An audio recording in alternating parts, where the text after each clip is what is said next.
الله وبركاته. الحمد لله رب العالمين والعاقبة للمتقين والصلاة والسلام على سيد الأنبياء والمرسلين أما بعد فأعوذ بالله من الشيطان الرجيم بسم الله الرحمن الرحيم يا أيها الذين آمنوا لم تقولون ما لا تفعلون كبر مقتا عند الله أن تقولوا ما لا تفعلون رب اشرح لي صدري ويسر لي أمري واحلل عقدة من لساني يفقهوا قولي. 28ویں پارے کی چوتھی صورت ہے سورۃ الصف. اس کی دوسری اور تیسری آیت ہے. اللہ رب العالمین فرماتے ہیں اے ایمان والو تم وہ بات کیوں کہتے ہو جس پہ تم عمل نہیں کرتے؟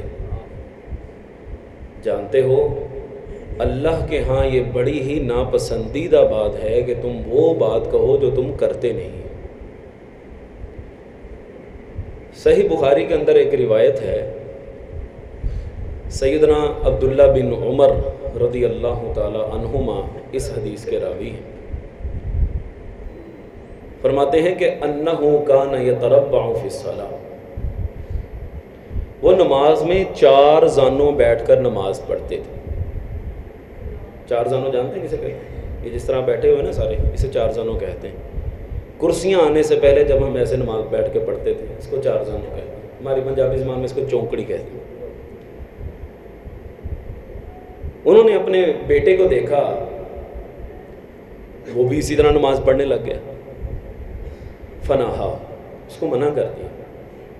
فرمانے لگے انما سنت الصلاۃ ان تنصب الیمنی وتثنی الیسری، نماز کی سنت یہ ہے کہ جب تم نے تشہد میں بیٹھنا ہے اپنا دایاں پاؤں کھڑا کر لینا ہے اور بائیں کے اوپر بیٹھ جانا ہے.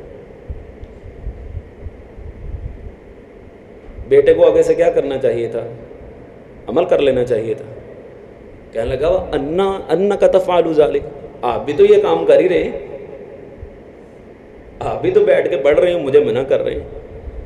فرمانے لگے ان رجلی لا تحملانی، بیٹے بات یہ ہے کہ اب بات وہ رہی ہیں، بوڑھا ہو چکا ہوں اور میرے پاؤں کے اندر اتنی طاقت نہیں ہے کہ میں کھڑا ہو کے نماز پڑھ سکوں. یہاں پہ قابل غور بات یہ ہے، آپ سب ماشاءاللہ اکثر باپ کے درجے کے اوپر فائز ہیں، جو نہیں ہیں وہ بھی ہو جائیں گے انشاءاللہ ایک دن. یہ روایت اور یہ حدیث جہاں پہ ہمیں ایک مطلق طور پر ایک پیغام دیتی ہے کہ بطور ایک سربراہ، ایک بطور مسلمان، ایک بطور شہری، بطور ایک کاروباری، بطور ایک گھر کا سربراہ، کسی بھی لحاظ سے کسی بندے کے قول و فعل میں تضاد نہیں ہونا چاہیے. اور خصوصی طور پر اس روایت میں ہمیں پیغام یہ مل رہا ہے کہ باپ بیٹے کا جو آپس میں ریلیشن ہے، باپ اپنے بیٹے کی جو تربیت کرنا چاہتا ہے اس میں سب سے بنیادی طور پر یہ چیز انتہائی ضروری ہے کہ باپ اپنے بیٹے کو جو کہہ رہا ہے، جس چیز سے روک رہا ہے، خود بھی اسے رکتا ہو. ورنہ پہلی باری میں ہی وہ تانا ملنا ہے کہ آپ بھی تو یہ کام کرتے ہی ہیں. موٹر سائیکل کا کوئی کام کروانے کی غرض سے ایک مکینک کے پاس کھڑا ہوا، وہ سگریٹ پی رہا تھا. وہ جس کی دکان پہ وہ ملازم تھا، میں نے اس سے کہا کہ یار اس کو روکو سگریٹ سے، اس کے باپ کو بتاؤ. کہنے لگا اس کا باپ، اس کا تایا، اس کا چچا، اس کا ماموں، اس کا پھوپھا، اس کا خالو سارے سگریٹ پیتے ہیں، کیسے روکیں گے؟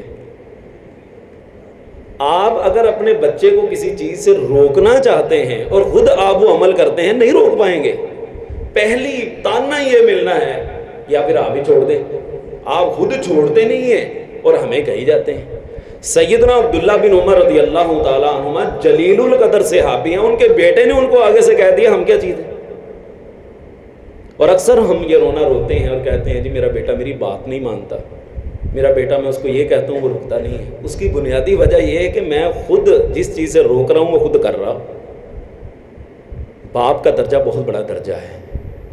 آپ اندازہ کیجئے نبی کریم صلی اللہ علیہ وسلم کے نا ایک یہودی بچہ خدمت کرتا تھا، چھوٹا سا بچہ تھا، بیمار ہو گیا. آپ صلی اللہ علیہ وسلم کو اطلاع ملی تو آپ صلی اللہ علیہ وسلم اس کی عیادت کرنے کے لیے تشریف لے گئے. چھوٹا سا بچہ ہے, ہم سمجھتے ہیں کہ بچے کی کوئی حیثیت نہیں ہے, کوئی اوقات نہیں ہے, کیا پتہ لینا, کرو کوئی بات نہیں. یہودی بچہ ہے, یہودی ہے.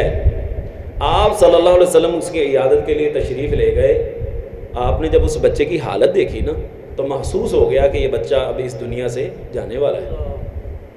کہنے لگے یا غلام قل لا الہ الا اللہ, اے بچے لا الہ الا اللہ پڑھ لو.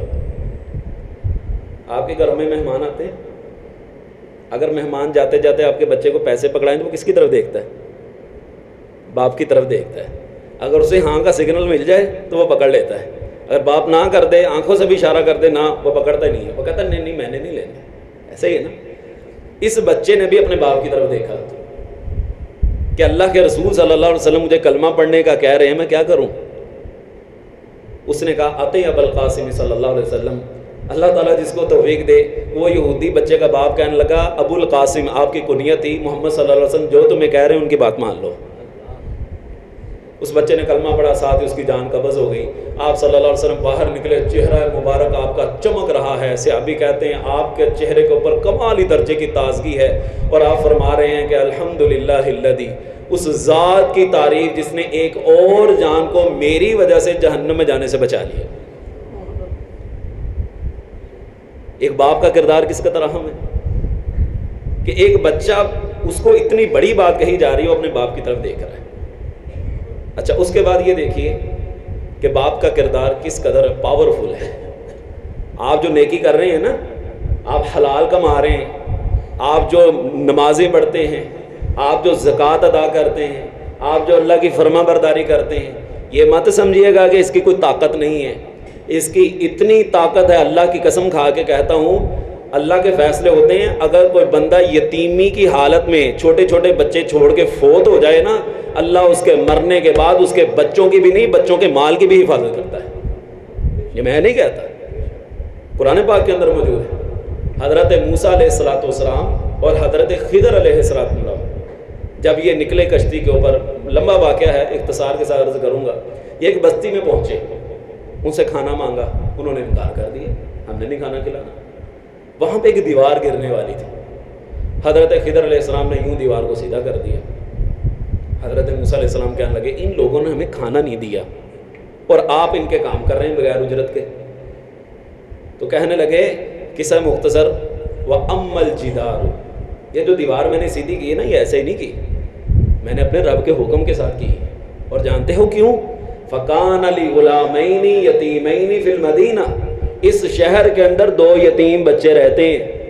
وَقَانَ تَحْتَهُ كَنْزٌ لَهُمَا, اور اس دیوار کے نیچے ان کا خزانہ ہے. وَقَانَ أَبُوهُمَا صَالِحًا, ان کا باپ بڑا ہی نیک انسان تھا, بڑا نیک انسان. تو تیرے رب نے مجھے حکم دیا اس بات کا کہ تم یہ دیوار سیدھی کرو تاکہ یہ نہ ہو دیوار گر جائے اور لوگ خزانے اٹھا کے لے جائیں. یہاں پہ تو دیواریں گریں, لوگ اینٹیں اٹھا کے لے جاتے ہیں, خزانہ تو بلولا اٹھا کے لے جائیں گے.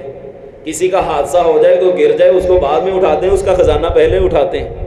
تو فرمانے لگے اس لیے کہ یہ بچے کل کو جب اپنی جوانی کی عمر کو پہنچیں گے, اپنا خزانہ یہاں سے نکال لیں گے اور اپنی زندگی کا گزر بسر چلاتے رہیں گے. اس سے اندازہ کر لیجیے کہ آپ کی ہوئی نیکی کس قدر پاورفل ہے. لیکن یہ بہت بڑا المیہ ہے, معذرت کے ساتھ, یہ بہت بڑا المیہ ہے. ہمارے معاشرے میں ماں کی اہمیت اور فضیلت بیان کی جاتی ہے اور کرنی بھی چاہیے, اسے انکار نہیں ہے, لیکن باپ کی نہیں ہوتی.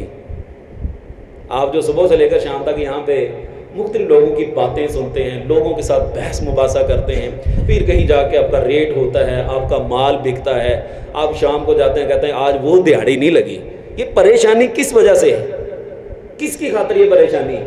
یہ جو ریڑیاں اٹھا کے مال اٹھا رہے ہیں, لوگوں کی گالیاں سنتے ہیں, لوگوں کی باتیں سنتے ہیں. آپ اندر لوگ جن کو اللہ نے سرمایہ دیا وہ اے سیوں میں بیٹھے ہیں, وہ باہر دھوپ میں سڑ رہے ہیں. کس کی خاطر سڑ رہے ہیں؟ جو سیکیورٹی گارڈ ساری رات کوٹھیوں کے باہر سیکیورٹی کرتا ہے, کالونیوں کے گیٹوں کے باہر وہ سیکیورٹی کرتا ہے, اس کا دل نہیں کرتا کہ میں رات کو اپنی بیوی بچوں کے ساتھ سوؤں. کن کی خاطر یہ قربانی دیتا ہے؟ کن کی خاطر صبح سے لے کر شام تک اپنے آپ کو آرام سے بے آرام کرتا ہے, لوگوں کی باتیں سنتا ہے؟ لوگوں کے ساتھ لڑتا ہے، لوگوں کے ساتھ جھگڑتا ہے، بحثتا ہے، مباحثہ ہے، کس کی خاطر کرتا ہے؟ اپنی ذات کے لیے نہیں، وہ جو گھر میں بیٹھے ہوئے ہیں، وہ جو گھر میں بیٹھے پڑھ رہے ہیں، جو گھر میں سکون سے پنکھے کے نیچے بیٹھے ہوئے، وہ چاہے بچے ہوں یا بچوں کی ماں ہو، ان کی خاطر ہی کر رہا ہے نا کہ تم لوگ گھر میں سکون سے بیٹھو، میں بیٹھا ہوں اپنا آپ لڑانے کے لیے، صبح سے شام تک لوگوں کے لیے منہ زبان چلانے کے لیے، زبان لڑانے کے لیے، کاروبار کی خاطر، رزق حلال کی خاطر میں بیٹھا ہوں، تمہیں ٹینشن لینے کی کوئی ضرورت نہیں۔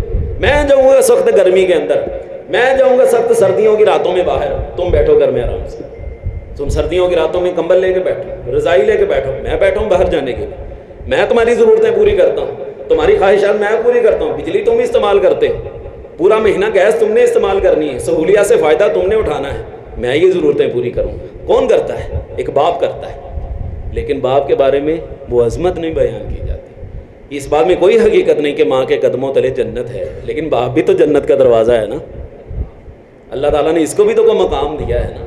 تو یہ مت سمجھیے کہ میرا کام صرف کمانا ہے، میں نے کما کے لا کے دے دیا، نہیں، آپ کی بڑی ذمہ داری ہے ان بچوں کو سنبھالنے کے لیے، ان کی تربیت کرنے کے لیے میرے قول و فعل میں تضاد نہیں آنا چاہیے۔ یقین جانیے جب ایسا کام ہوگا آپ کا بچہ آپ کی بات مانے گا۔ آخری بات سنا کے بات کو ختم کرتا ہے، محدث کے بارے میں ملتا ہے، کہنے لگے کہ جب مجھ سے کہیں اللہ کی نافرمانی ہو جاتی تھی نا تو مجھے پتہ چل جاتا تھا کہ میں نے آج اللہ کی بات نہیں مانی۔ کیسے؟ میں جس گھوڑے پہ بیٹھتا تھا وہ گھوڑا نہیں بیٹھنے دیتا تھا، میری بیوی میری بات نہیں مانتی تھی، میرے بچے میری بات نہیں مانتے تھے، مجھے محسوس ہو جاتا تھا کہ آج میں نے اللہ کی نافرمانی کی۔ میں اپنے آپ کی اصلاح کرتا، اس گناہ سے معافی مانگتا، سارے میرے فرما بردار ہو جاتے۔ میرا بچہ میری بات نہ مانے مجھے بڑا غصہ آتا ہے، میری بات نہیں مانتا، میری بات نہیں سنتا، تو اللہ کو کتنا غصہ آتا ہوگا جب میں نہیں اللہ کی مانتا۔ اللہ کی مانیے، آپ کے زیر سایہ جتنے لوگ ہیں وہ بھی آپ کی مانیں گے۔ اللہ تعالیٰ اس قول و فعل کے اندر مطابقت پیدا کرنے کی توفیق عطا فرمائے۔ اللہ ہم سب کا خاتمہ ایمان پہ فرمائے۔ وآخر دعوانا الحمدللہ رب العالمین۔